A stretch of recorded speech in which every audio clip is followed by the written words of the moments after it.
¿Sabes lo único que no me gusta? Es que yo presento para mí.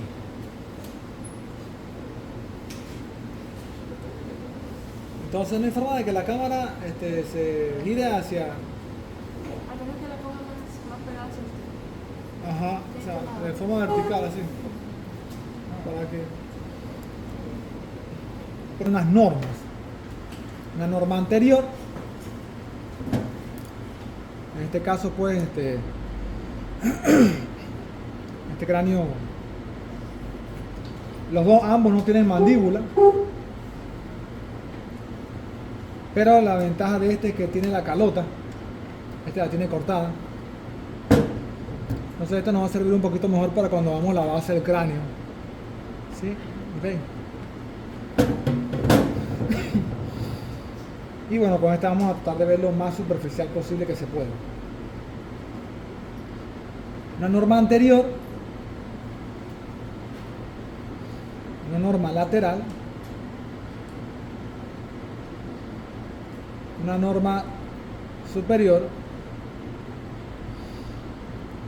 una norma inferior, o sería la norma de la configuración de la base del cráneo externamente,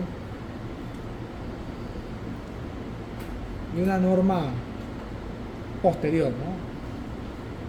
Entonces vamos a ver obviamente lo mismo que vimos en la clase, pero ahora con el espécimen para ir describiendo pues con un poquito más de detalle cada una de las estructuras más relevantes acerca de cráneo óseo. Entonces cuando comenzamos viendo la norma anterior, pues en esto que tenemos de cráneo, pues vamos a aprovechar para poder observar esta porción más anterior que llama la atención, ¿no? Que sería pues la región frontal, pues el hueso frontal con sus dos tablas, bueno, no tablas, sino con sus dos porciones, ¿no? La porción vertical, ¿no? La porción vertical y la porción horizontal, que la porción horizontal vendría siendo pues la porción que está en relación con el techo de la órbita. Ok, entonces, porque yo sé que a ustedes les cuesta entender estos conceptos básicos, aquí tenemos entonces un cráneo cortado y vemos entonces cómo el hueso frontal tiene una porción vertical y una porción horizontal, que vendría siendo toda esta región que está acá, y tiene casi un ángulo de 90 grados, por decirlo así. Ok, y el techo de la órbita es el que está en relación con el piso de la base del cráneo anterior, okay, que es la porción horizontal del hueso frontal. ¿Sí? Entonces, ¿quién conforma el techo de la órbita? La porción horizontal del hueso frontal. Claro que si uno lo tiene que buscar cavidad orbitaria y sus cuatro paredes, tiene forma cuadrada con base hacia el exterior y el vértice de esa pirámide se encuentra hacia adentro. ¿Sí? ¿Ok? Entonces tiene que buscar cuáles son los huesos que conforman el techo, la pared lateral, la pared medial y el piso. Ok, yo por supuesto les voy a ir mencionando las estructuras más relevantes, pero tienen que revisarlas porque a veces, como la disposición es cónica, hay algunos huesos que también forman parte del techo y forman parte también del piso y así, ¿no? ¿Me explico? Pero les voy a decir los más relevantes para que no se pierdan y tengan los huesos un poco más claros a la hora de ir a estudiar en el libro. Entonces aquí también podemos aprovechar cuando vemos el hueso cortado, que el hueso tiene una tabla externa, que es corteza, una tabla externa, tiene un diploide, que es esta porción porosa que está aquí, que es hueso productor de médula ósea, y tiene una tabla interna, ¿no? Que vendría siendo obviamente pues la cara interna del cráneo, ¿sí? Que es corteza nuevamente. Y el diploide es médula. ¿Ok? El duplex médula, hueso productor de médula ósea. Entonces, si volvemos a la norma anterior, pues podemos observar el hueso frontal. Podemos observar los arcos supraciliares, que son estos relieves que se encuentran aquí, en donde se implantan las cejas. ¿Okay? Que en los cromañones era como más prominente, ¿no? ¿Okay? Podemos ver la glabela, que es esta porción entre ambos arcos supraciliares. Podemos ver aquí esto que pareciera que lo hubieran pintado como con marcador. En algún momento algún estudiante curioso pues que hizo, no sé, le puso masilla o algo. Pero aquí tenemos lo que será la sutura metópica, que usualmente pues no se ve en la mayoría de los individuos. Bueno, aquí se puede ver un poquito también en este de acá, pero que en el recién nacido pues está un poco abierta, pues se fusiona esta región aquí. Y el nacium, que viene siendo pues la porción más cóncava entre la glabela y los huesos nasales. Y eso es un punto craniométrico importante, porque este punto craniométrico nos permite a nosotros los neurocirujanos hacer simplemente esto en la cirugía para localizar la línea media. Yo pongo el dedo aquí y simplemente ya con eso yo sé que estoy en línea media, y así yo trazo una línea imaginaria hacia el centro, pues y sé dónde está la línea media. Ok. Tenemos entonces pues las cavidades orbitarias, que como les dije pues tienen una base cuadrada hacia el exterior y un vértice cónico, como si fuera una pirámide pues metida hacia adentro, en donde tenemos entonces un techo. Como toda estructura anatómica tiene un techo, una pared lateral, una pared medial, un piso, y por supuesto pues hay que aprenderse las estructuras más relevantes. Ya dijimos que el techo está conformado por la porción horizontal del hueso frontal. La pared lateral está conformada por la rama cigomática del hueso frontal, que es esta que está aquí. Y por aquí también hay un relieve que, si uno mete el dedito, uno encuentra como una cavidad allí, y esa cavidad es para el alojamiento de la glándula lagrimal. Ok, ahí se puede ver como que estuviera un poquito más pronunciado ahí, hay como una pequeña cavidad, esa cavidad es para la glándula lagrimal. También a su vez la pared lateral está conformada por la rama frontal del hueso cigomático. ¿Okay?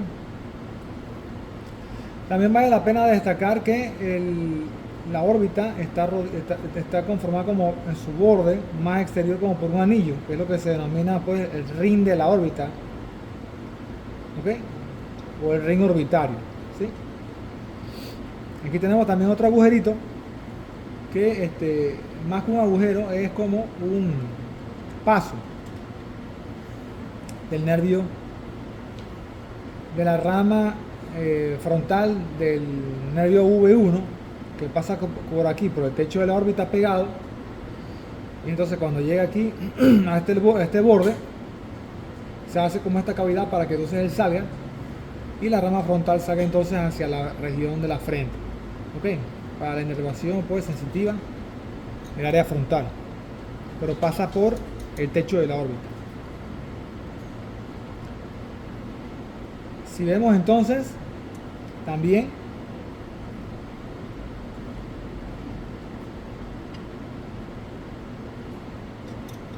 en la profundidad, tenemos que parte de esa pared lateral está conformada también por el ala menor del efenoides. ¿Y cómo sé que es el ala menor? A pesar de que tengo pocos datos anatómicos, porque está entre medio, el ala mayor, del efenoides. ¿Y cómo sé que es el ala mayor? Porque está entre medio del ala menor y el ala mayor, y esta es la fos. Esta es la hendidura efenoidal o la fisura orbital superior, que yo sé que está entre medio de el ala menor del efenoides y el ala mayor del efenoides. Si vemos hacia el vértice de este cráneo, podemos observar entonces la fisura orbital superior, como ven acá, que conecta directamente con la base del cráneo. Ahí se puede observar cómo conecta directamente con la base del cráneo, y anatómicamente, justamente como lo vimos en la diapositiva, se encuentra entre medio del ala menor y el ala mayor.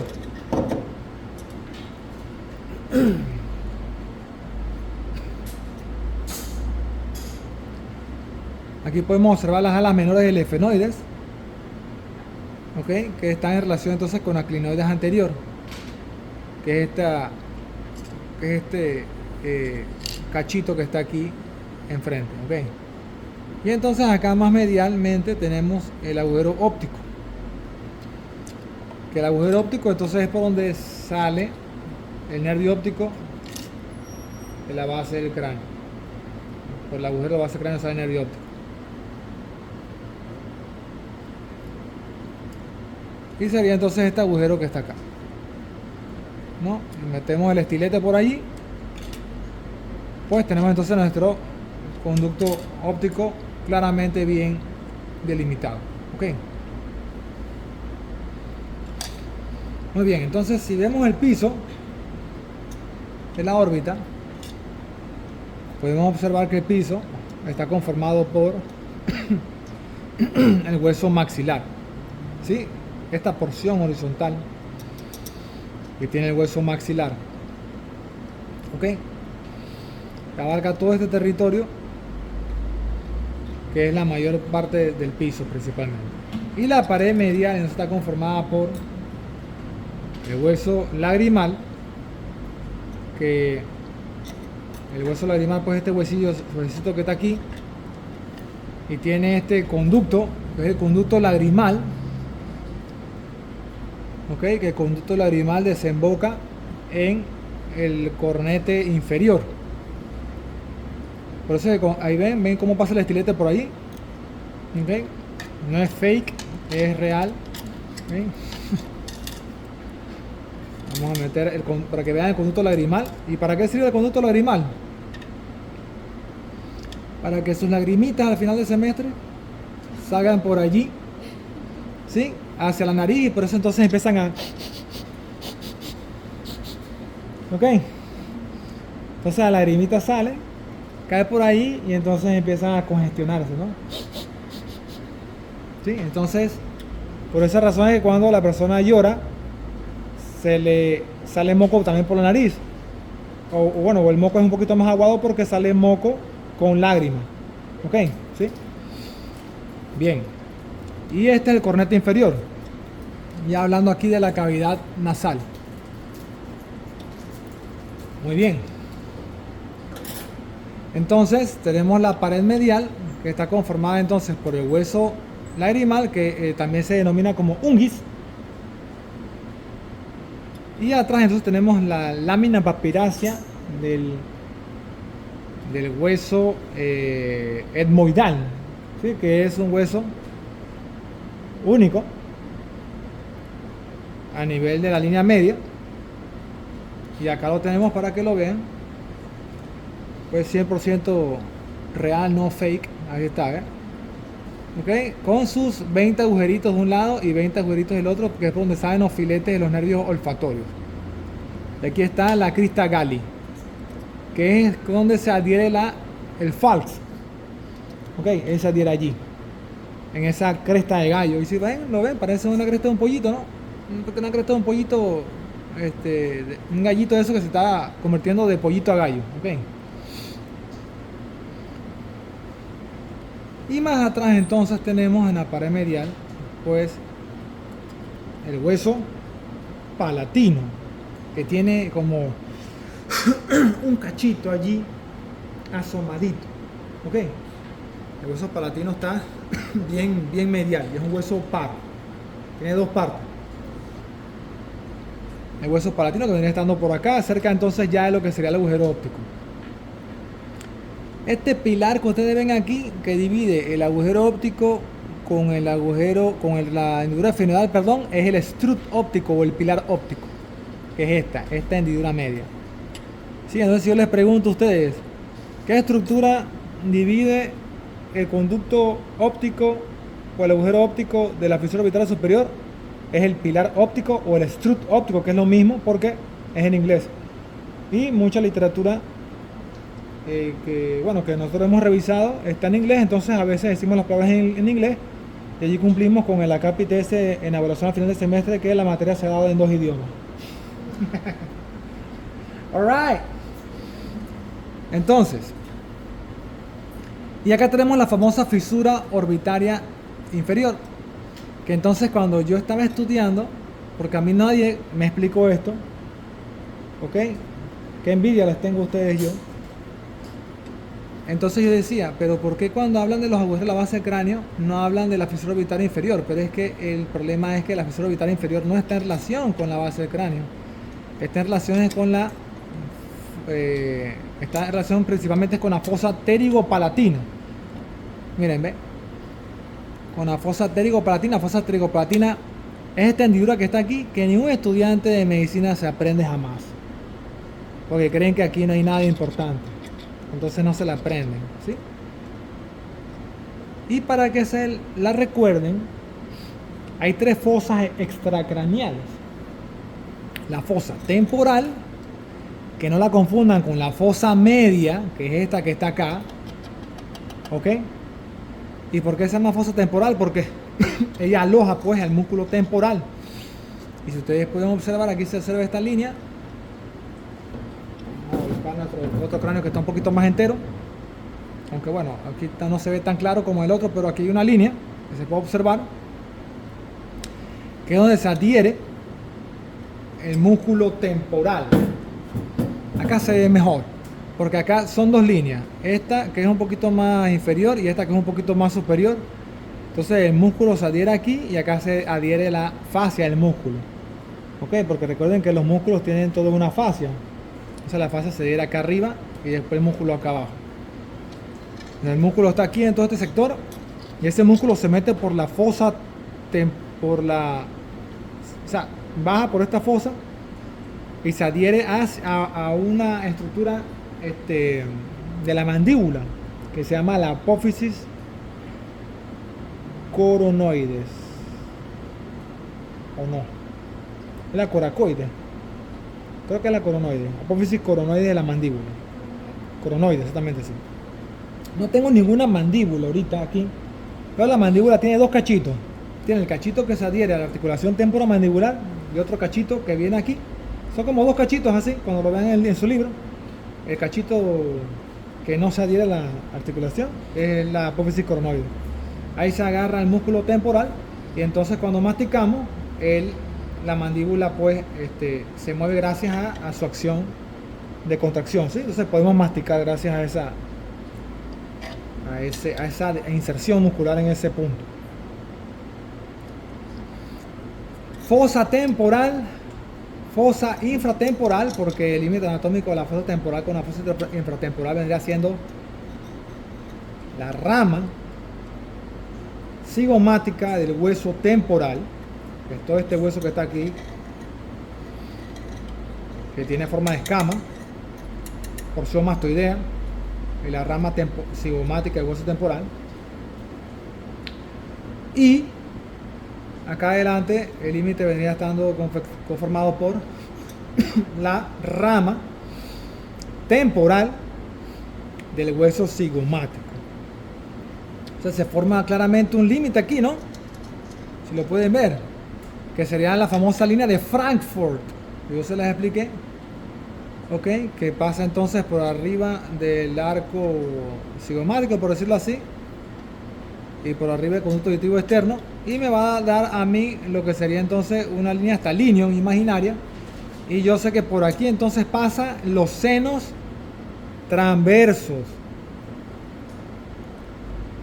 y vean cómo se ven los senos transversos, los relieves óseos que dejan los senos transversos en el hueso, que pareciera que la naturaleza se hubiera inspirado aquí, y realmente sí se ven unos verdaderos canaletes que son los canales de los senos transversos.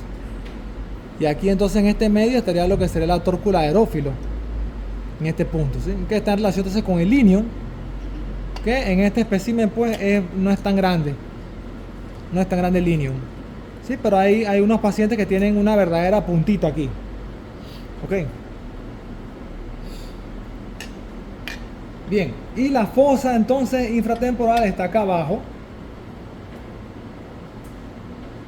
Y la fosa pterigopalatina entonces está en la profundidad. ¿Ven?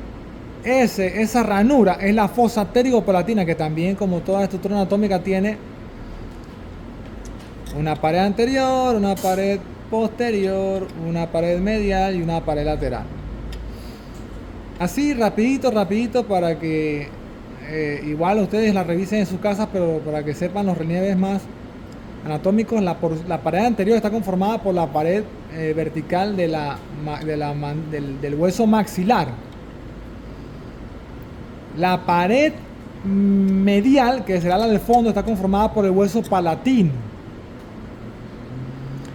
La pared posterior está conformada por el ala mayor del nefenoide, el hueso fenoidal. Y su pared lateral, que comunica hacia el exterior, está en comunicación directa entonces con la fosa infratemporal. Ok. Entonces esa ranura es importante porque ahí hay un ganglio que es el ganglio de su mismo nombre, ganglio pterigopalatino. Y también por allí pasan las ramas de la arteria maxilar. Ok, y por ahí creo que, si mal no me falla la memoria, salen las ramas. Salen las ramas. Se me dice. Las ramas.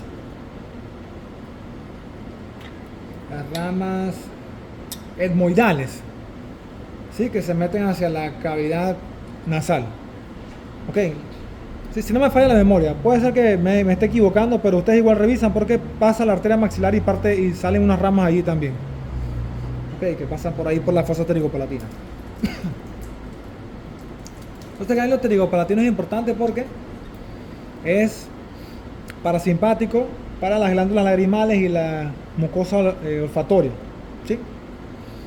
Que la viene conformando el núcleo, esa eferencia parasimpática la viene dando el séptimo nervio craneal con su porción parasimpática, porque recuerden que el séptimo es un nervio mixto, como les expliqué. Okay. No solamente el séptimo sirve para mover los músculos de la cara, sino también sirve para la inervación sensitiva de la parte del pabellón auricular. Sirve también para el gusto de los 2/3 anteriores de la lengua, y sirve también para lo parasimpático de las glándulas lagrimales y la mucosa olfatoria, un nervio que tiene muchas funciones. Bien, entonces ya nos fuimos un poquito hacia la fosa, no la fosa, sino la cara lateral. Volvemos nuevamente a nuestra cara anterior, porque obviamente es muy difícil hablar de una cara solamente sin buscar la relación con las demás caras, ¿no? Entonces tenemos aquí el hueso cigomático, que tiene esta estructura como de triángulo. Un ramo aquí, otro ramo superior, y otro ramo anterior, un ramo superior y un ramo posterior. Entonces, el hueso cigomático tiene esas 3 ramas. Una rama maxilar, una rama frontal y una rama temporal.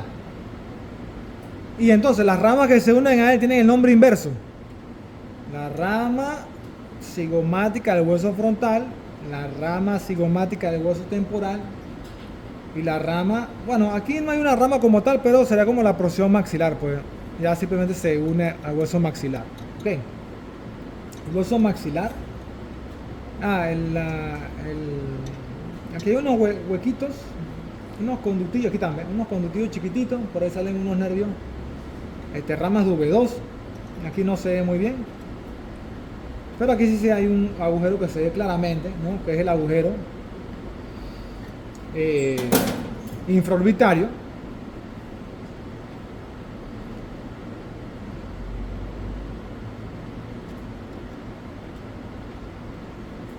ahí está, que por ahí sale una rama maxilar del nervio V2, ¿sí?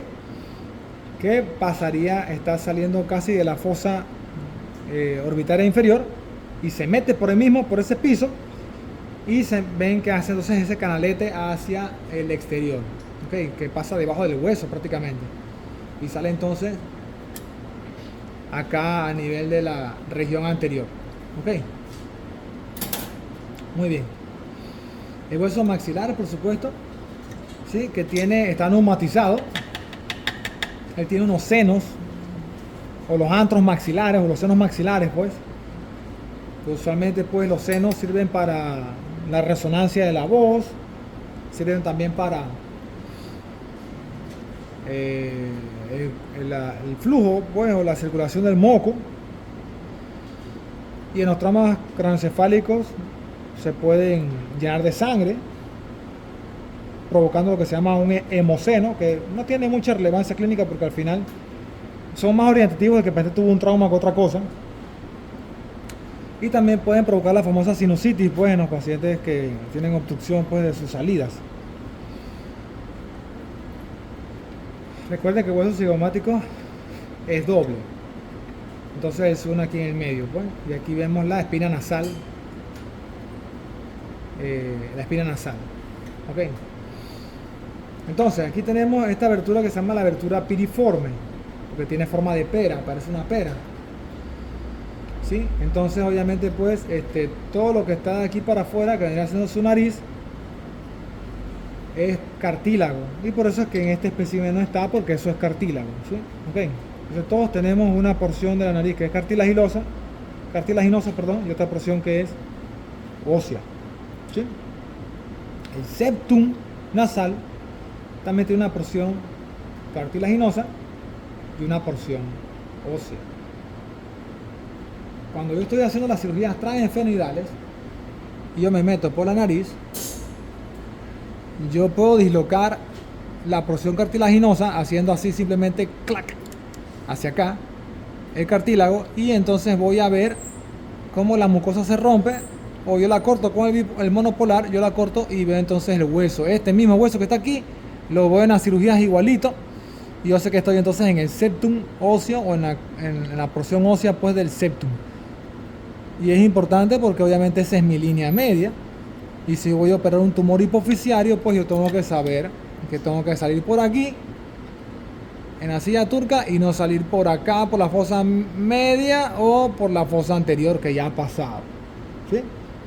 Entonces, en vez de sacarle el tumor hipoficiario, le haces una biopsia del cerebro, ¿sí? Que ya ha pasado, por supuesto. Entonces, obviamente, pues, por eso es importante la anatomía, ¿sí? Y saber entonces que tengo que quedarme en línea media y ir subiendo por aquí, ¿ok?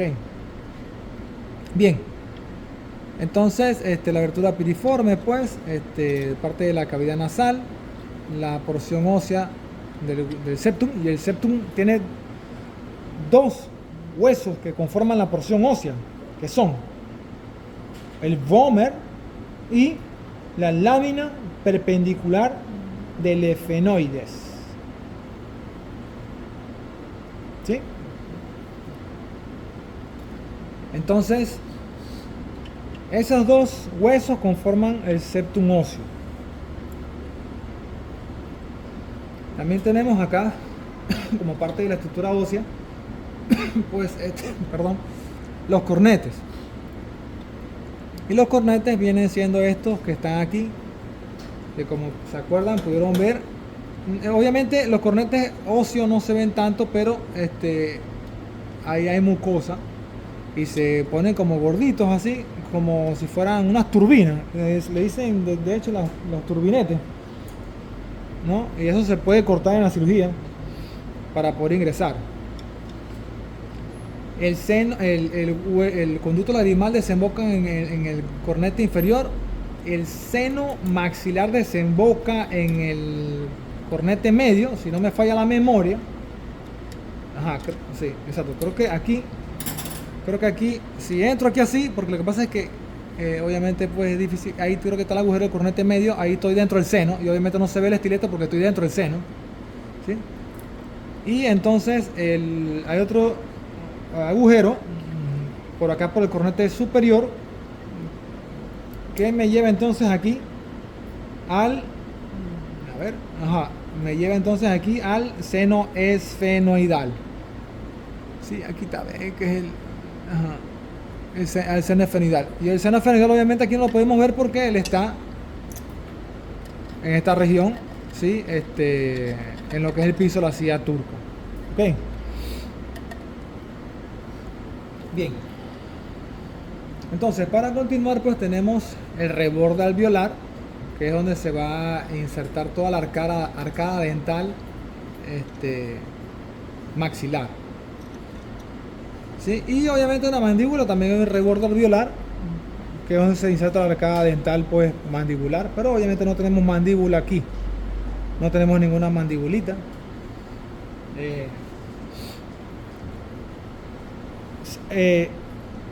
Yo siempre, cuando yo era estudiante, yo no tenía plata.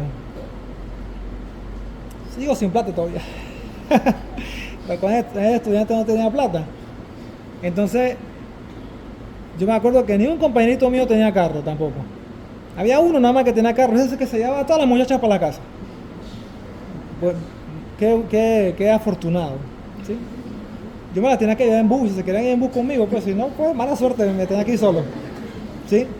Ahí en el vuelo Nacho, ese que está ahí. Lo que les quiero decir es que yo veo que ustedes todos tienen carros. Yo no sé cómo ha cambiado la generación. Ahora todos ya en carro, hasta tienen carros deportivos. Y que ya la máquina. Wow, yo era pobre y mis compañeros eran pobres. Ustedes son como gente de buenas casas, buenas familias. Entonces díganle a su papá que les regale unos dolitas ahí para que vayan venden un cráneo chiquito, bien bonito, anatómicamente correcto. Allí en Dr. Dres, que queda en una plaza ahí nueva, no es una plaza nueva, ya tiene años, pero queda ahí, subiendo para el terrenal. ¿Cómo se llama? Ahí está de que Furbis. Está Foster, ahí está Dr. Dres. Bueno, Dr. Dres vende un cráneo chiquito, así como de mano, pero está anatómicamente correcto, tiene todos los agujeros y todo. O sea, no es, el cráneo es una réplica de un cráneo de verdad, pero de chiquito. Y nada más cuesta como $20 o $19, una cosa así. Está muy bueno porque les queda a ustedes para estudiar en casa. Y vuelvo y repito, y es anatómicamente correcto, o sea, no es un cráneo fake. O sea, y está chévere porque no tiene que comprar un cráneo tote así como este en su casa. Ahora que quiere comprar un cráneo también lo puede comprar, ahora está Amazon también ahí en Dr. Dres hay cráneos grandes, pero si quieren el chiquitín, para que lo carguen en la mochila, ahí lo tienen para que puedan revisarlo, ¿sí? Esa fue no tengo nada con Dr. Dres, no tengo nada con ellos, pero me llamó la atención, yo me compré uno, porque, vuelvo y repito, porque está anatómicamente correcto. Hay otro muñequito ahí que está como lleno de unos nervios así, unos tendones, ese sí no es anatómicamente correcto, ese sí parece como una caricatura. Es decir, no se lo recomiendo. Bien. Entonces, continuamos, pues. Bueno. Y los cornetes, pues, son tres. Inferior, medio, superior. Y usualmente, pues, se ven más cuando están recubiertos de la mucosa. Aquí, como no hay mucha mucosa, perdón, no hay mucha mucosa porque obviamente nada más hay hueso, pues no se ven tan pronunciados. Espina nasal anterior y bueno, y los huesos nasales que sí ya los había comentado, ¿no? Que están acá arriba, ¿ok? No confundir los huesos nasales con el hueso lagrimal, porque el hueso lagrimal sí está en la órbita. El hueso nasal no está en la órbita y no forma parte de ninguna pared de la órbita. Entonces, continuando, bueno, y en la mandíbula también hay otro agujero, así igual que que está también hacia los laterales, que por donde salen ramas de V3. Entonces, para que sepan que anatómicamente pues hay las ramas de V1, V2 y V3 salen de forma así. Salen todos de forma lineal. Ok, nada más que bueno, vuelvo y repito, aquí no tengo mandíbula, pero el agujero estaría por aquí si tuviera la mandíbula. Ok. Bien, entonces Vamos ahora a hablar de la cara lateral. En la cara lateral, pues ya hablamos de las fosas extracraneales, que son tres. Vimos, aquí podemos observar el hueso parietal, el hueso frontal, el hueso temporal y el ala mayor del efenoides. Sí, que estas suturas son las que están dando su límite, si la pueden ver aquí. Entonces este es el ala mayor del efenoides.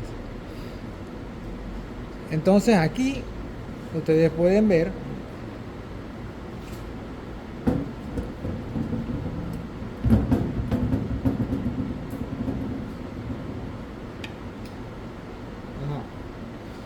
entonces aquí ustedes pueden ver que estos huesos confluyen en un solo punto. Aquí no se ve tan claro, vamos a ver si ellos confluyen en un solo punto aquí a este nivel. Confluyen aquí en un solo punto y eso es lo que se llama aquí ven este punto que se ve, esta sutura.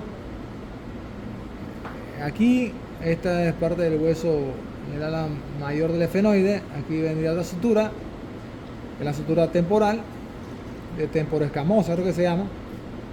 Aquí vendría estando otra sutura que viene delimitando pues lo que sería el hueso parietal del frontal, que es la coronal. ¿Sí? Acá viene la coronal, desde acá arriba. Entonces todas estas suturas confluyen en un punto que se llama el terium. Es un punto craniométrico sumamente importante. Se escribe con P, terium. ¿Okay? Y usualmente cuando nosotros tenemos al paciente en el salón de operaciones, cuando vamos a hacer una craneotomía terional, así se llama, o a veces una craneotomía frontal, una frontoparietal, porque usualmente nuestro lugar de abordaje, este es uno de nuestros lugares de abordaje principal. El primer punto donde hacemos el trapo no es aquí, aquí en el terium. ¿Okay? Bien, también vale la pena destacar de aquí la concha del temporal, que es un hueso delgado, ¿okay? Que fácilmente se fractura en los tramos craneoencefálicos y puede conllevar entonces la formación de los famosos hematomas epidurales. ¿Por qué? Porque el agujero espinoso, que es el agujero redondo menor, por ahí sale la arteria meningia media, y si pueden observar, por la arteria meningia media tiene un relieve bastante bien marcado, a nivel de todo lo que es la tabla interna del hueso, ¿sí? Y da como esa distribución que pareciera como unas ramas de una hoja, o unas ramas de árbol, pues, o una hoja. Entonces esas son las ramas de la arteria meningia media, y ahí está entonces la concha del temporal. ¿Sí? Entonces cuando se fractura se lesiona la arteria y entonces forman los famosos hematomas epidurales a este nivel. Eso como tips clínicos. Y aquí podemos observar pues este paciente que le hicieron una craneotomía terional. La tiene en todo el terium, ¿ves? Tiene la craneotomía terional. ¿Sí? Muy bien. Otro concepto importante que tenemos que saber de la cara lateral es que el hueso temporal pues tiene varias partes. Una porción escamosa, una porción mastoidea y una porción petrosa, que es esta que está acá adentro.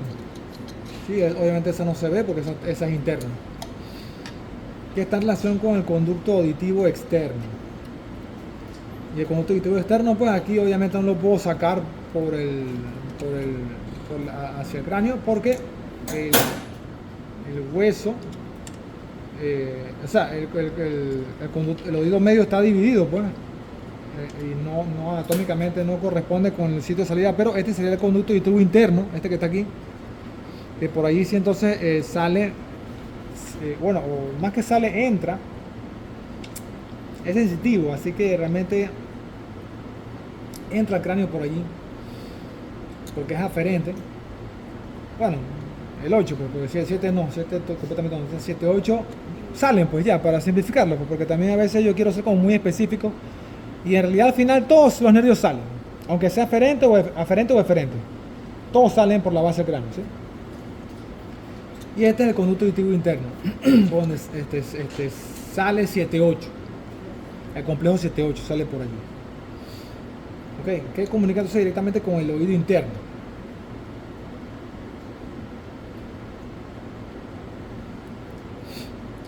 Luego de eso entonces tenemos nuestra norma posterior, y aquí tenemos entonces la sutura coronal, la sutura sagital, que son entonces a las suturas lambdas de ambos lados, las suturas lambdoideas, disculpen, de ambos lados, y eso conforma un punto aquí en el centro que se llama punto lambda, ¿okay? Que es un punto craniométrico también importante.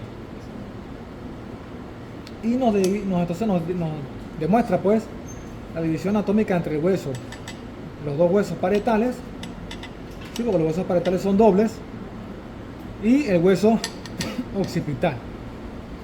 La porción más posterior del hueso occipital es lo que también se denomina concha del occipital, y se llama concha también porque es delgado, y también en los pacientes que tienen trauma craneoencefálico se puede fracturar, causando pues también fracturas a nivel de la fosa posterior o la base craneal de la fosa posterior.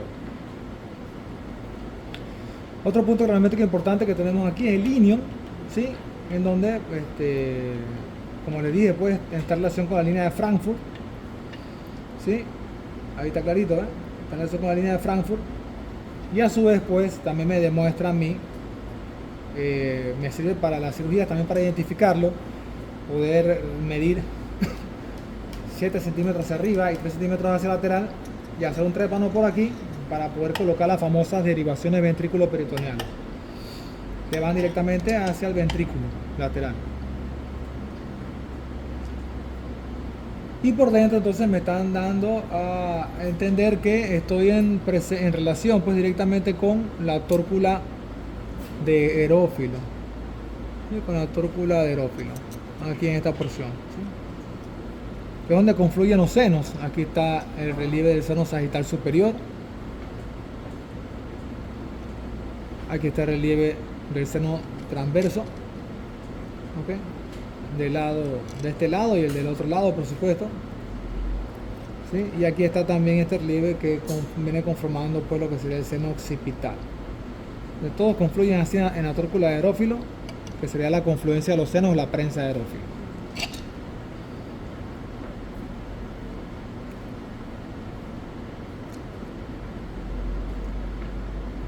Y un poquito más abajo vemos entonces las líneas nucales superior e inferior, que están en relación pues principalmente con la inserción de esta línea nucal superior, la línea nucal inferior, que está en relación pues con la inserción de los músculos posteriores del cuello, ¿sí? Trapecio,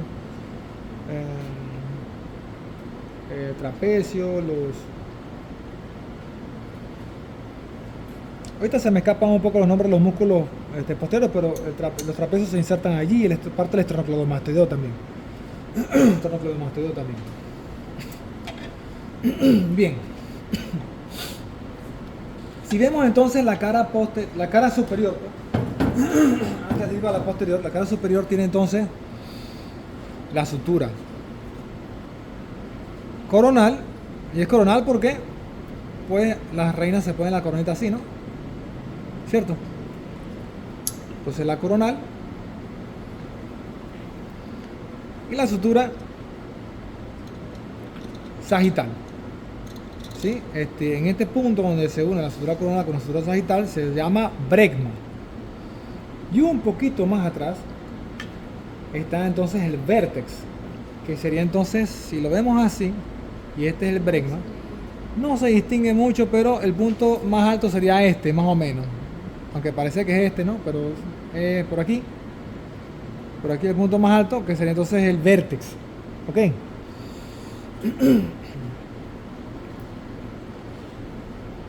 Y podemos observar fácilmente, por supuesto, los huesos más relevantes, que son aquí el hueso frontal y ambos huesos parietales. aprovechando que estamos hablando de la configuración de la calota, pues aquí está lo mismo, ¿sí? Mira, aquí se ve un poquito mejor, está bastante bien bonito el hueso frontal hacia acá adelante, el hueso parietal bilateral dividido por la sutura. Y así mismo, cuando nosotros estamos operando, cuando nosotros estamos trabajando encima del cráneo, nosotros vemos las suturas así mismo las vemos y sabemos entonces si estamos en el hueso parietal o hueso frontal, para entonces hacer los trépanos, ¿sí? Y poder entonces hacer la craniostomía. Y por dentro entonces, ustedes pueden ver esto que se ve como poroso. Ustedes dirán y que sí, se ve poroso porque el hueso está viejo. No, no es porque está viejo, sino que esos son ¿qué? Las impresiones que dejan las renovaciones de Paccioni. Exactamente, doctor. ¿Y para qué siguen las renovaciones de Paccioni? Sí, bueno, yo espero que se acuerden de eso cuando lleguen a quinto año, porque de verdad que yo me esfuerzo tanto por enseñarles tantas cosas a ustedes que me da vergüenza conmigo mismo que ustedes no sepan que las renovaciones de Paccioni sirven para la sustracción liposafárrica. Entonces ya empiezo a dudar de que si es que será que yo no sé enseñar o es que, o no sé. Entonces eso es Plaza Sésamo, recuerden, ¿sí? Bien, entonces si nos vamos a la configuración de la base cráneo externa, tenemos entonces acá pues de adelante hacia atrás parte de lo que sería, aunque realmente no corresponde bien, no corresponde bien, es por esto, es porque hay un pedazo que le falta, es así, realmente así, porque lo que tenemos que ver es la porción palatina del hueso maxilar, que es esta porción horizontal. Ok, y si pueden ver entonces aquí tenemos otras líneas, otras suturas que entonces están uniéndose con el hueso palatino, porque el hueso palatino es como si fuera imagínense que fuera como una puerta y la puerta se divide en mis dos mitades, una mitad derecha y una mitad izquierda. Entonces este sería el piso del hueso palatino, que vendría a ser la porción palatina ósea o la porción del paladar duro. Y acá hay otra parte que es el paladar blando, que nada más es pues mucosa. ¿Okay? Obviamente no se ve porque estamos viendo nada más hueso, ¿sí? Acá atrás tenemos entonces el vómer, ¿okay? Que tiene esa forma así como de lanceta hacia adelante, que se va a unir entonces a la porción, a la lámina perpendicular del hueso esfenoidal para formar entonces el tabique óseo. ¿Ok? Aquí tenemos entonces la región de lo que sería la nasofaringe, y un poquito más acá pues la orofaringe, pues que obviamente pues ya anatómicamente pues no tenemos esas estructuras. Aquí tenemos entonces lo que sería el hueso el esfenoidal con sus apófisis pterigoides, que parecen estas como alitas de murciélago, ¿okay? Parecen estas como alitas de murciélago, ¿sí? Que entonces pues están en relación con el clivus, o no tanto el clivus, porque el clivus realmente es todo esta porción conformada desde el dorsum de la silla hasta el foramen magno. Esto es el clivus, pero esto sería la porción basilar del hueso occipital. La porción basilar del hueso occipital está unida entonces con el dorsum de la sela, o sea, de la silla, pues la silla turca. Sela, S-E-L-L-A. Pero recuerden que muchos nombres están en latín. El dorsum de la sela, ¿ok? Entonces está en relación con esa, uniéndose con eso, y conforma entonces el famoso clivus, que el clivus no significa más que en latín su rasura. Para caer entonces aquí directamente al foramen magno. Ok. Muy bien. Tenemos entonces la concha del occipital. ¿Sí? Aquí también podemos observar las líneas nucales inferiores. Les dejo de tarea para que busquen qué músculos se insertan a nivel de la línea nucal inferior. Y tenemos entonces el foramen magno, ok, que se puede entonces, es la estructura más relevante, más llamativa pues de la configuración externa de la base del cráneo. ¿Qué sale por el foramen magno? La médula espinal, lo más obvio, ¿no? Sale también dura madre, aracnoides, sale también, o entra pues, las arterias espinales, las arterias vertebrales, ¿sí? Ok.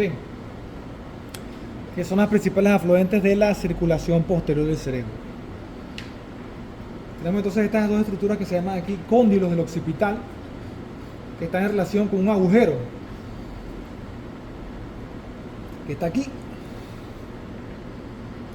Este agujero que está aquí, ok, que ese agujero es la salida del hipogloso. Exactamente, muy bien.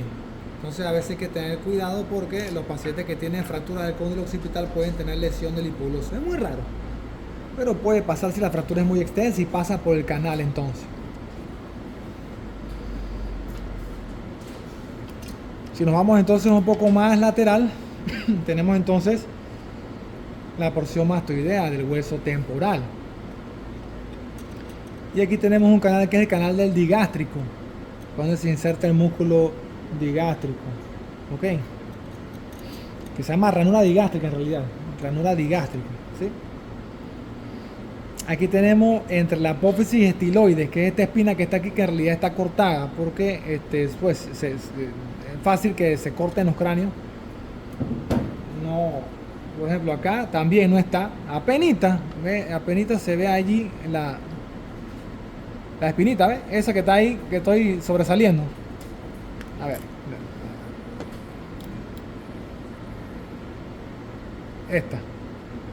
Y apófisis estiloide. Que ahí también se insertan los músculos. Unos músculos. Tiene que buscar qué músculos se insertan en el nivel de la apófisis estiloide. Ok. Entre la apófisis estiloides. Perdón, aquí.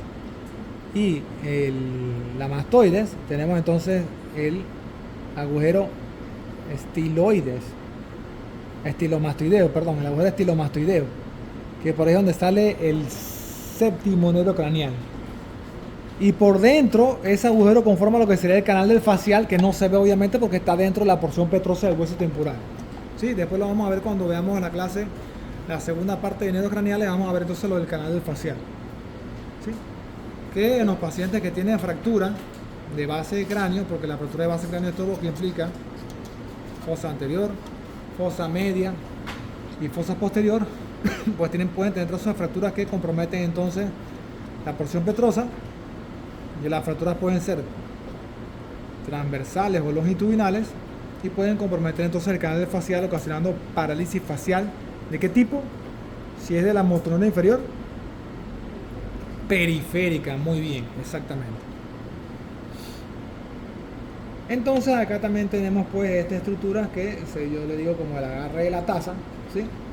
Que no es más que las ramas pues unidas del arco cigomático, la temporal en este caso pues. La fosa, todo esto sería la fosa infratemporal, ¿okay? La fosa pterigopalatina que está más adelante acá,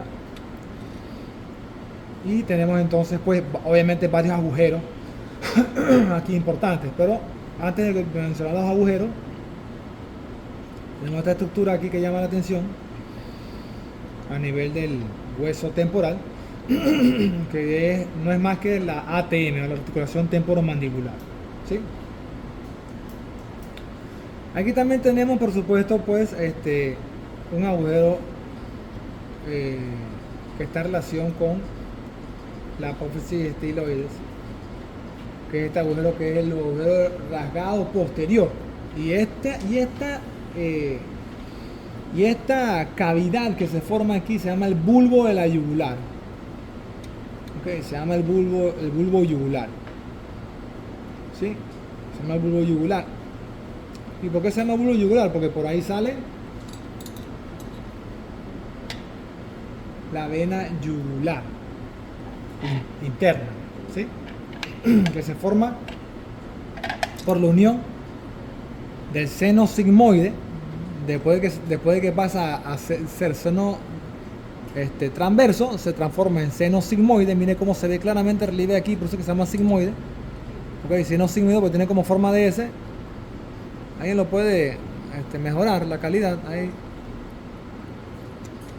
Y entonces va a desembocar hacia el agujero rasgado posterior. Y se une con otro seno, que aquí está la ranura, es otro seno. ¿Cómo se llama ese otro seno? El seno petroso inferior. Y entonces se unen esos dos senos y forman entonces el gran drenaje o la gran cañería del cerebro, que es la vena yugular interna. ¿Sí? Muy bien. Y obviamente pues la podemos observar también en su cara externa, ¿sí? Y entonces, como les dije, pues eso tiene como una curvatura, porque no es completamente así como agujero, sino que tiene como este techito aquí, ahí como como esa cuevita aquí, que es el bulbo de la yugular. ¿Ven? Acá también tenemos entonces otro agujero, que es el agujero carotídeo. ¿Sí? Por aquí entra la carótida. Por aquí es que entra la carótida en su porción C1, que viene desde el cuello, ¿no? Y entra por aquí, por este agujero. ¿Ok? Para entonces entrar a la base del cráneo, entra aquí a lo que sería el agujero rasgado anterior. Lo que pasa es que el agujero rasgado anterior en el espécimen vivo está así. Está recubierto por cartílago, entonces no se ve realmente.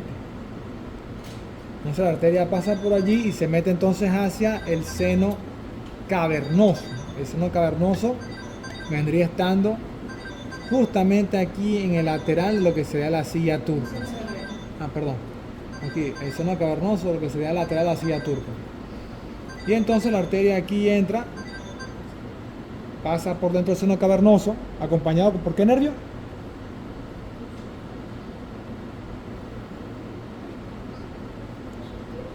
¿Cuál? ¿Qué nervio acompaña a la arteria carótida interna? ¿Qué? No, que es el esofaringio. El abducens, el sexto nervio craneal. Por dentro del seno cavernoso acompaña la carótida y después sale por acá. Y ahí, aquí donde hace el sifón carotidio. Hace el sifón carotidio para convertirse ya en su porción intracraneal, que está en relación entonces con el quiasma óptico, ¿sí? Porque aquí están los agujeros ópticos y el quiasma estaría a este nivel, en la región celar. Ok. Tenemos también entonces aquí este otro agujerito, aquí, que vendría siendo nuestro agujero ovale. ¿Sí? Aquí está, agujero oval, ok, que es por donde sale la rama V2, ¿cierto? No, la rama V3, perdón, disculpen, tienen razón, tan clarito. La rama V3 del trigémino, ¿sí? Al lado tenemos este otro agujerito que creo que... Aquí está, ¿ves? Aquí está, este que está aquí, que es el agujero espinoso, que es por donde entra la arteria meningia media. ¿Qué rama, ves?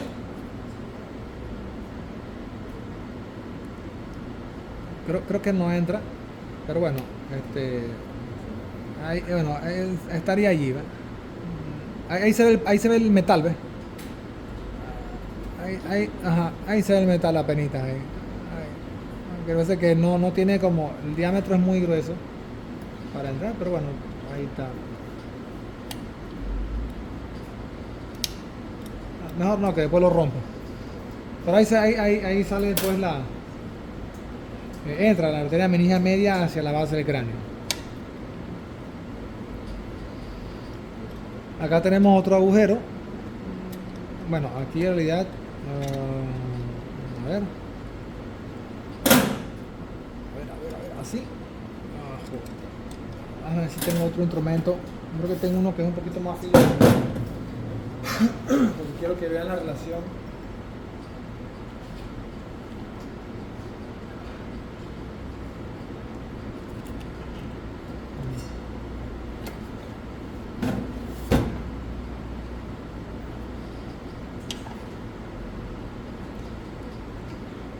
Ahí está. Ajá. Vamos a ver si se puede ver.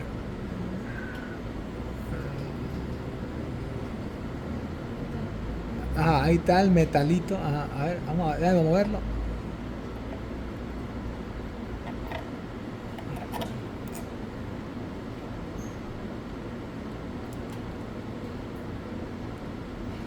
Ajá. Ajá, voy a tratar de meterlo. Ahí no se ve y de repente.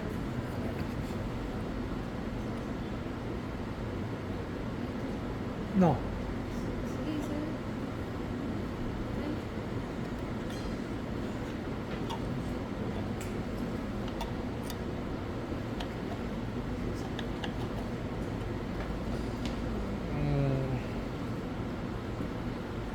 Bueno, creo que no está. Aquí está, ya salió. Ahí está, ahora sí. Ahí está, ven. Ahí está, ven la puntita. Entonces el agujero redondo mayor, que es por donde sale V2, comunica directamente con la fosa.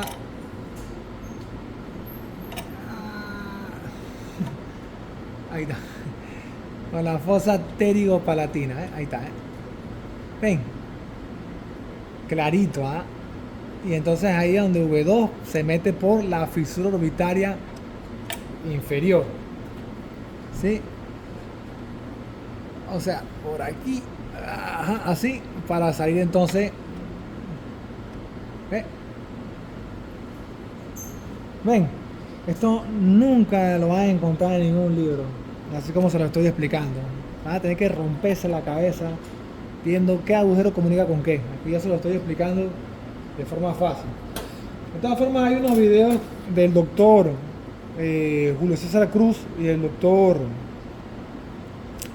que es el maestro de Julio César Cruz, el doctor Luis Delgado. Él te explica el cráneo muy bien. Y también mete el estilete por los huequitos para que ustedes se vayan orientando. Entonces se los voy a mandar para que lo tengan y lo revisen también, ¿ok? Que es excelente la descripción que él hace del cráneo.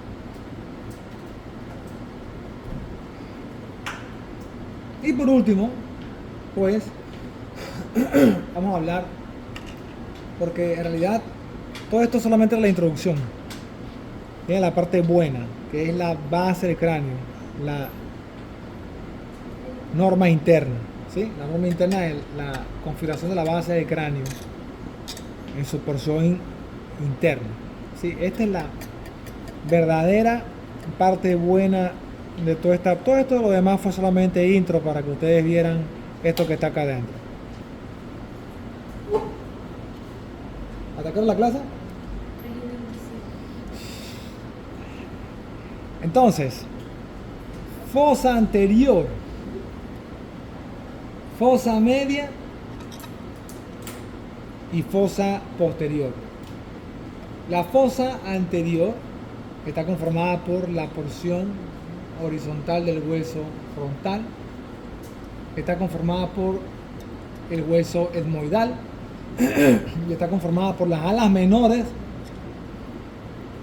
del hueso efenoidal. Este es el borde efenoidal que da entonces, ahí cae uno hacia la fosa media.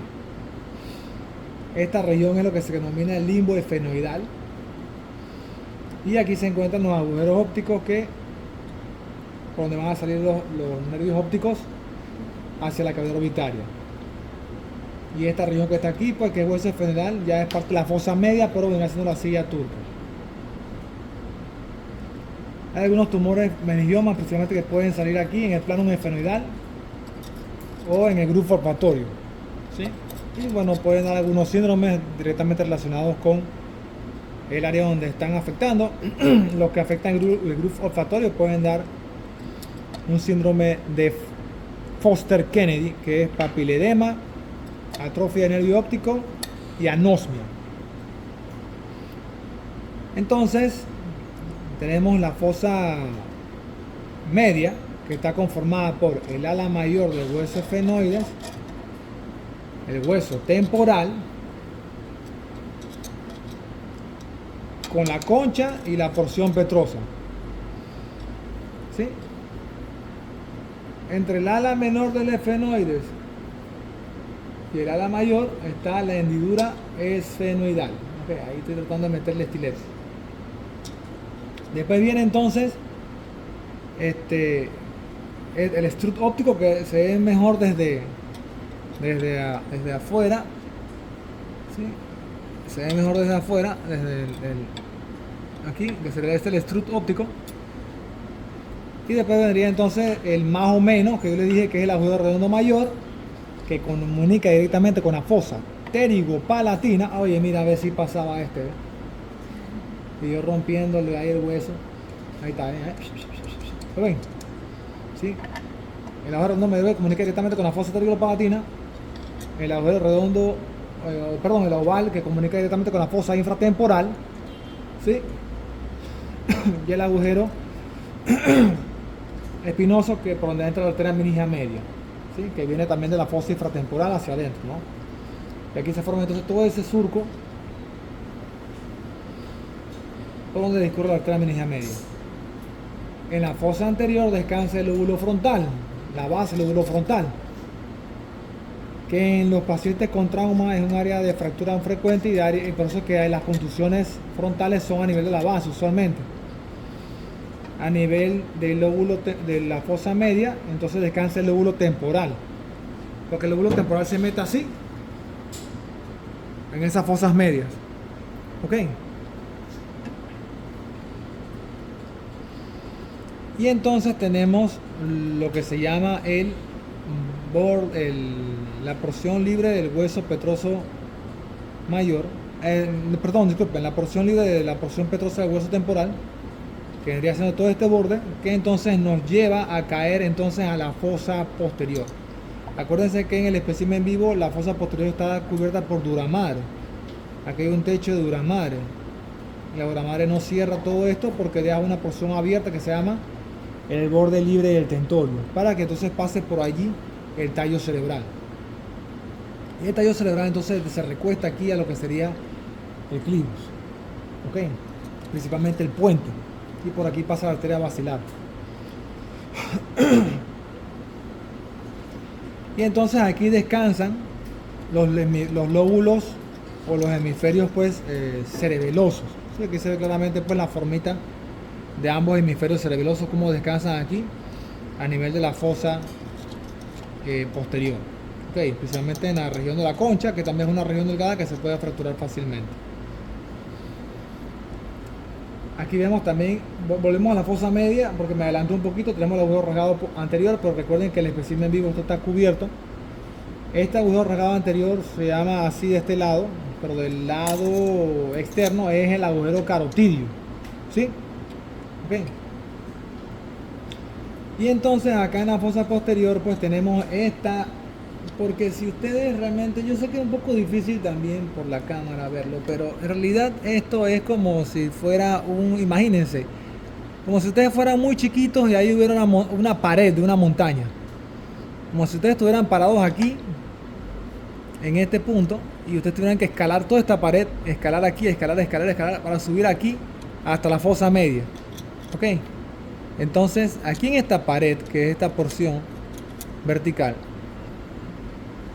la pared posterior de la porción petrosa del hueso temporal, hay un agujero que es este, que es el conducto auditivo externo. Y después entonces hay otro agujero que es por donde sale 7-8. Y después entonces hay otro agujero, háganle ahí, enfóquenlo, otro agujero acá abajo que sería el agujero rasgado posterior, que se encuentra entre la porción petrosa del hueso temporal y el hueso occipital. Como esa hendidura que se forma así, muy parecida a la hendidura de la fisura orbital superior. ¿Sí?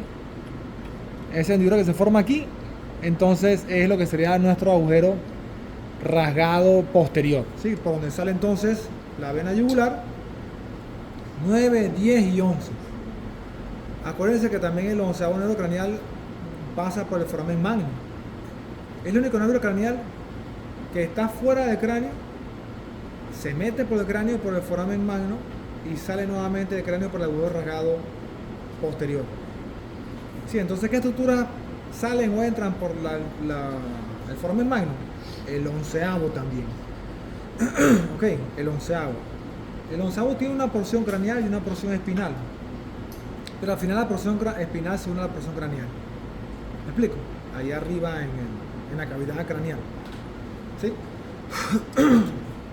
Entonces, la vena yugular va a salir por allí 9, 10 y 11. Aquí vemos una pequeña espineta. Una pequeña espinita que alguien que le haga zoom allí, una pequeña espineta que es más o menos aquí, esta, que en el espécimen vivo pues lo divide como una pequeña banda de fibrocartílago y entonces da lo que sería la pars vascularis y la pars nervosa del agujero rasgado posterior. Por la pars nervosa sale 9 solamente y exactamente, sí. Y por las pars vascularis sale 10 y 11 y la yugular. De todas formas, si hay algún error en la clase lo corregimos la clase del lunes. Okay. Y entonces ya por último, para terminar, tenemos pues nuestro agujero, nuestro foramen magno, ¿sí? Que entonces está en relación con la concha del occipital, este agujero grande por donde salen las estructuras que ya mencioné: médula espinal, dura madre, aracnoides, arterias vertebrales y el nervio craneal número 11. Y entonces tenemos que ver aquí en esta parte medial, que ya obviamente me cuesta un poco meter la cámara ahí, pero en la parte medial, ahí tenemos entonces los agujeros hipogulosos, los canales del hipoguloso, aquí, aquí, que entonces esos canales del hipoguloso van a ¿cómo se llama? A comunicar pues obviamente con la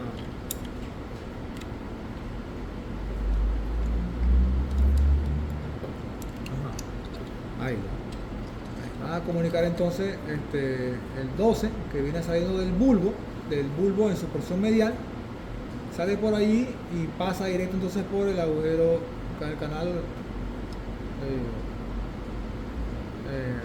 del hipoguloso para irse hacia adelante, ¿no? ¿Y qué es lo que va a buscar? La lengua. Sí, acá adelante, ¿no? Okay. Y entonces pues eso es lo que vendría correspondiendo con lo más relevante de todo lo que sería osteología de cráneo. ¿Sí? Listo, pues.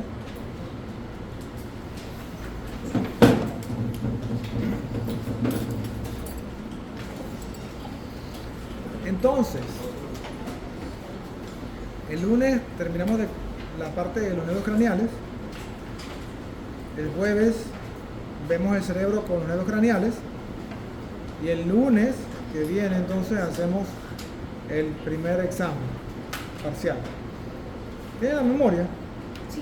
Sí. Porque después nos digan ni que no, que el doctor no nos dio ninguna diapositiva. Yo no le subí a Classroom la diapositiva, por si acaso.